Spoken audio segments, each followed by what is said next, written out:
माता सती द्वारा श्री राम की परीक्षा। ये कथा त्रेता युग की है, जब भगवान श्री राम अपनी पत्नी माता सीता और छोटे भाई लक्ष्मण के साथ वनवास भोग रहे थे। उसी समय लंका का राक्षस राजा रावण माता सीता का हरण करके उन्हें अशोक वाटिका में ले गया।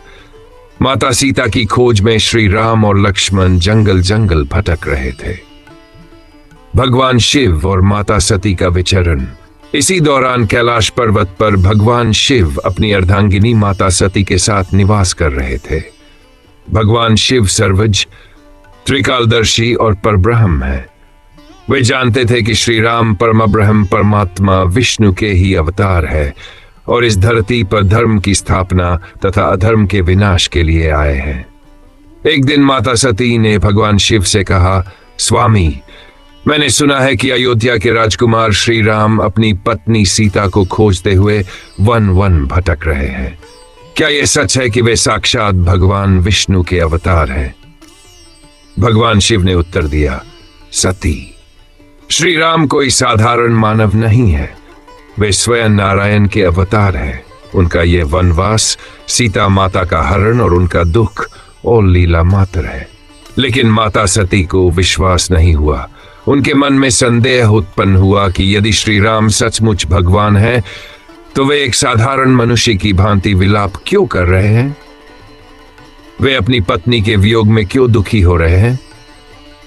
भगवान शिव उनके मनोभाव को समझ गए, किंतु उन्होंने माता सती की परीक्षा लेने की इच्छा देखकर उन्हें रोकना उचित नहीं समझा।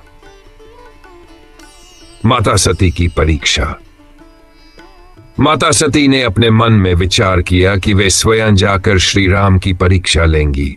उन्होंने अपने योग बल से स्वयं को माता सीता के रूप में परिवर्तित कर लिया और श्री राम के पास पहुंची। श्री राम ने जैसे ही माता सती को देखा, वे मुस्कुराए और उन्हें प्रणाम करके कहा, माता, आप यहां किस उद्देश्य से आई हैं?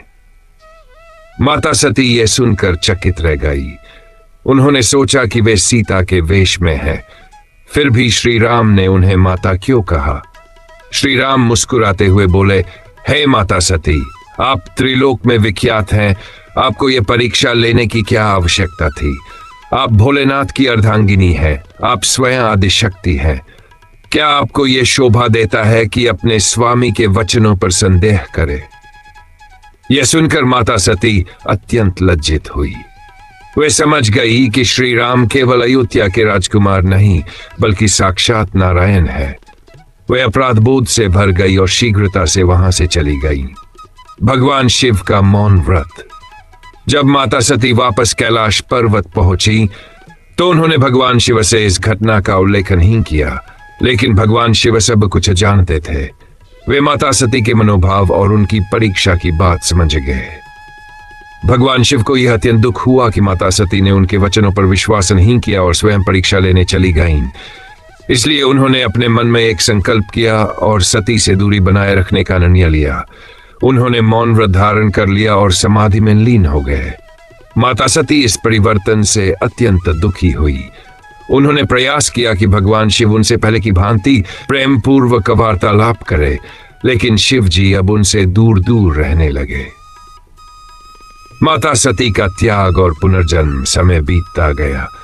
कुछ समय बाद जब राजा दक्ष ने यज्ञ का आयोजन किया, तब उन्होंने भगवान शिव का अपमान किया और उन्हें यज्ञ में आमंत्रित नहीं किया। माता सती अपने पिता दक्ष के इस व्यवहार से अत्यंत आहत हुई। उन्होंने यज्ञ में जाकर अपने पिता को समझाने का प्रयास किया, लेकिन जब राजा दक्ष ने भगवान शिव का निरादर किया तो माता सती से यह अपमान सहन नहीं हुआ। उन्होंने उसी क्षण अपने योग बल से अपने प्राण त्याग दिए। जब भगवान शिव को इस घटना का पता चला तो वे अत्यंत क्रोधित हो गए।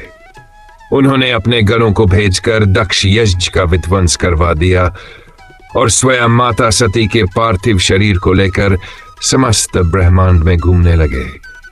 बाद में भगवान विष्णु ने अपने सुदर्शन चक्र से माता सती के शरीर को विभाजित कर दिया, जिससे 5 अंश शक्तिपीठों की स्थापना हुई। माता सती ने पुनः हिमालय राज के घर में पार्वती के रूप में जन्म लिया और कठोर तपस्या करके भगवान शिव को पुनः अपने पति रूप में प्राप्त किया। कथा का संदेश।